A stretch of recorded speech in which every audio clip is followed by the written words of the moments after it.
sehat walafiat. Inilah yang harus kita syukuri, di mana apabila orang sudah kehilangan sehat, berarti orang ini sudah kehilangan nikmat sekitar 50% yang dimiliki. Ada keterangan seperti itu. Kemudian apabila orang sudah hilang akhlaknya, maka semua yang ada pada dirinya sudah tidak betul lagi. Karena orang dihormati dan dihargai oleh orang lain bukan karena ilmunya, bukan karena kekayaannya, dan bukan karena jabatannya, tetapi karena akhlaknya. Ini yang pasti nanti akan utuh dan bertahan lama sampai dengan masa tua dan meninggalnya. Maka nikmat dari Allah inilah harus kita benar-benar kita syukuri, bukan dengan mengucapkan alhamdulillahirabbil alamin. Menurut Al-Imam Al-Ghazali, cara bersyukur itu dengan kita mengerjakan perintah Allah Subhanahu wa taala dan menjauhi semua larangan Allah. Inilah yang perlu dipahami. Salawat dan salam semoga senantiasa tercurah kepada junjungan kita Nabi Agung Muhammad sallallahu alaihi wasallam, dan semoga saja kita kelak di akhirat di yaumul hisab mendapatkan syafaatnya. Amin Allahumma amin. Hadirin rahimakumullah, hari kemenangan telah tiba. Hari kemenangan telah ada pada diri kita masing-masing. Dimulai dari kita dibakar di bulan Ramadan, melewati puasa 30 hari, sangat berat ya Pak ya. Sangat berat ya Bu ya. Berat. Insya Allah ada yang gol, insya Allah ada yang belum gol puasanya. Kalau yang belum gol bagaimana? Ini belum menang. Maka apabila enggak gol karena ada darurat apa, dikodoi, dibayar di waktu yang lain. Lebih baik disesegerakan. Kenapa? Karena umur tidak tahu kita kapan akan mati. Syarat mati tidak harus tua, dan syarat mati tidak harus sakit.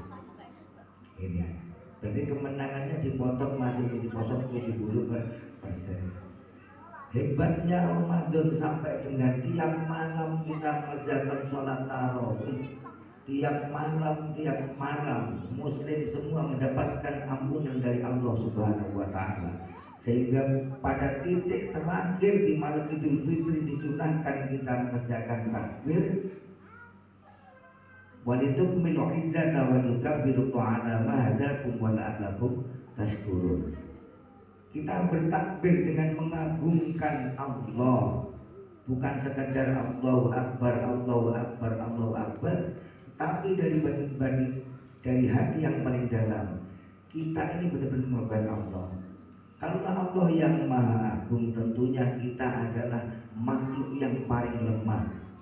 Kalaulah kita merasa kita paling lemah, tidak ada apa-apanya di hadapan Allah Subhanahu wa taala, maka sadarlah. Bagaimana sadarnya? Kerjakan semua perintah Allah. Waktu sholat, kelihatannya Bapak Kolenanya sangat bijak ini. Jadi kalau zuhur anak-anak semua ini harus sholat dulu, seperti itu. Pemimpin harus seperti itu. Ini kita dengan mengagungkan Allah, ini kita tahu kita kecil, maka jangan sampai kita melanggar apa-apa yang dilarang oleh Allah Subhanahu wa taala. Sehingga dengan puasa kita diajarkan ada istilah zakat fitrah, di mana ini pelajaran dari Islam bahwasanya kita dianjurkan apa, berbagi sebagai makhluk yang sosial. Kita tidak hidup sendiri. Di sana di saat kita kalau ini di sini orangnya berpangkat semua, otomatis tidak kekurangan ya Pak. Tidak kekurangan. Tetapi di sana mungkin ada Pak, mohon maaf, tukang rongsok yang tiap hari muluk saya ketemu itu. Bahkan mereka saking mindernya Pak, saya punya jamaah tukang pungut, menangis saya Pak. Tak panggil istrinya, baru lahir 4 hari si ibu ini mencari rongsokan pagi hari Pak. Tak panggil, Bu, udah lama ibu cari rongsokan, udah lama Pak. Oh iya, suaminya di mana? Di rumah, menata-nata barang hasil yang sudah dikumpulin. 4 hari Bu, anaknya yang jaga suaminya. Terus saya tanya, bapaknya nggak pernah jamaah di situ? Sibuk, tolong bapaknya suruh ke sini. Suatu saat bapaknya tempat saya, dia alhamdulillah sampai sekarang mau ikut sholat berjamaah. Istrinya belum bisa karena memang kondisi anaknya masih bayi. Bagaimana kalau ini orang lagi puasa Pak? Untuk hidupi kehidupan saya tiap harinya kurang. Anaknya misal di sana ada 3, 4. Ya kalau saya sama jenengan semua di sini sudah bisa bawa mobil, dia beli sandal 1 saya belum bawa Pak. Beli sarung 1 saja untuk sholat bisa nggak ada. Makanya diajarkan oleh Islam tentang fitrah, di mana saat kita semua di hari itu yaumul-id, kita merdeka, kita menang. Sehingga mereka orang dulu mengatakan di zaman Nabi minal aidin wal faidin. Bahasa minal aidin wal faidin ini bukan di era sekarang saja Pak, tapi dalam hadis pun diterangkan oleh Imam ini riwayat dari Abu Hurairah. Di zaman sahabat dulu, para sahabat saat bertemu lebaran sudah mengucapkan minal aidin wal faidin. Kemudian orang yang disapa seperti itu menjawablah taqabbalallahu minna wa minkum. Kalau bahasa Jawanya enaknya seperti ini Pak.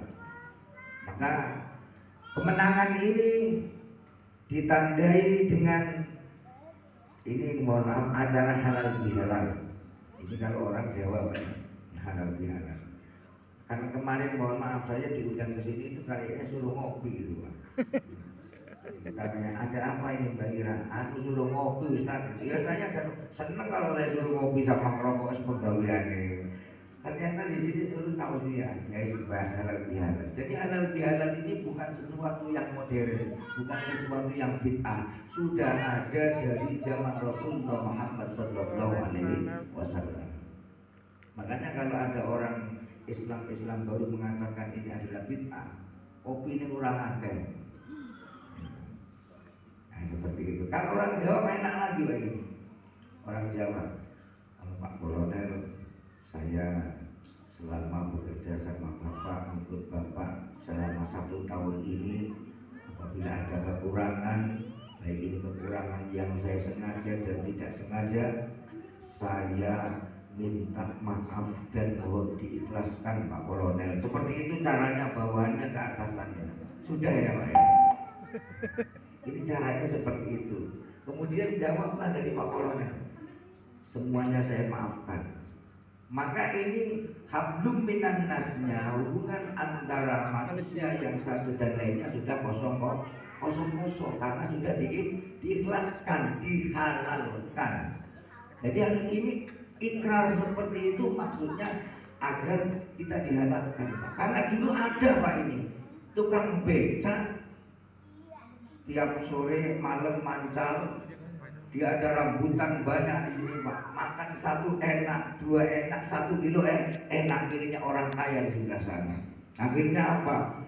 Sepi Pak. Orangnya lagi sholat isya, semua diambil 1 beca kayak gitu. Sehingga ketika ini lebaran, halal bihalal minta maaf. Pak Kaji, saya datang ke sini senatuh minta maaf semua kesalahan saya, mohon diampuni Pak Kaji. Oh ya wis gak apa-apa, ampuni kan kayak gitu Pak. Sudah ikhlas kan halal Pak. Kemudian dia cerita, tapi ada satu Pak Kaji belum cerita. Rambutan sampean itu tak ambil 1 beca. Oh ijo nih le. Ini makanya seperti ini harus ini. Jadi memang kalau ada kesalahan besar yang sekiranya kadang-kadang ini Pak, ada orang yang saking jengkelnya, pokoknya nanti 7 turun sampai saya mati saya tidak akan ngomong sama kamu. Ada nggak Pak? Ada kan? Oh di sini nggak ada, alhamdulillah. Di samping sana ada. Gitu. Makanya ini harus dihindari Pak. Alhamdulillah ini hindari. Jangan ada istilah seperti itu. Oleh karenanya para hadirin semua, Kenapa? alhamdulillah di lingkungan ini yang sangat Hah? bersih, sangat Bulu-bulu. istimewa dipimpin oleh seorang pemimpin yang Astagfirullahaladzim. sangat bijaksana insya Allah. Semoga semua ini, semua yang kerja sama Bapak ini diringankan pekerjaannya, karena wujud daripada setelah minal aidin merdeka kembali ke fitrah ini caranya orang ibadah tidak hanya pupus ketika hari yaumid saja. Ada orang yang terawih sebulan kemudian nggak sholat 1 tahun, ada Pak, gitu. Maka tidak pupus ini di bulan Ramadan saja. Di salah satu kitab terangkan seorang ulama berkata, Taimiyah kalau nggak salah, nah ini berkata seperti ini, termasuk golongan orang munafik adalah orang yang beribadah di bulan Ramadan saja, sedangkan di bulan-bulan yang lain mereka tidak beribadah. Oleh karenanya kebiasaan di Ramadan yang biasa sodako karena pahalanya dilipat gandakan setelah Syawal sampai dengan Ramadan lagi tetap sodako meskipun sedikit tapi istiqomah, sholatnya dijaga. Kalau biasa sholat taraweh dilatih, maka ketika di bulan yang lain tidak ada taraweh kita sholat tahajud malam, kalau bisa 2 rakaat atau 4 rakaat atau 8 rakaat. Dan sholat witir yang sudah dikerjakan setiap habis taraweh dikerjakan terus setiap habis sholat ba'diyah isya. Ini sangat menjaga. Maka siapa yang bisa melakukan dengan baik, insya Allah. Apa kata Nabi, orang yang mengerjakan sholat witir saja dijamin rezekinya, Pak. Apalagi kayak bapak-bapak di sini yang sudah punya pekerjaan tetap, ya jelas pasti dijamin rezekinya. Yang di sana yang tidak bekerja aja dijamin rezekinya oleh Allah Subhanahu wa Ta'ala karena mengerjakan sholat witir. Kemudian hasil dari ini kita lestarikan. Bagaimana kita bersosial? Satu, kalau kita pengen dicintai Allah, maka kinerjanya juga harus bagus, Pak. Kinerjanya sama pimpinan yang jujur, yang amanah, insya Allah akan menjadikan kehidupan untuk keluarganya sangat barokah. Oleh karenanya mari Pak, momen-momen sekarang ini kita benar-benar tulus dari hati yang paling dalam, kita mengikhlaskan kesalahan sesama. Jangan ada hal-hal yang gerundel belum termaafkan.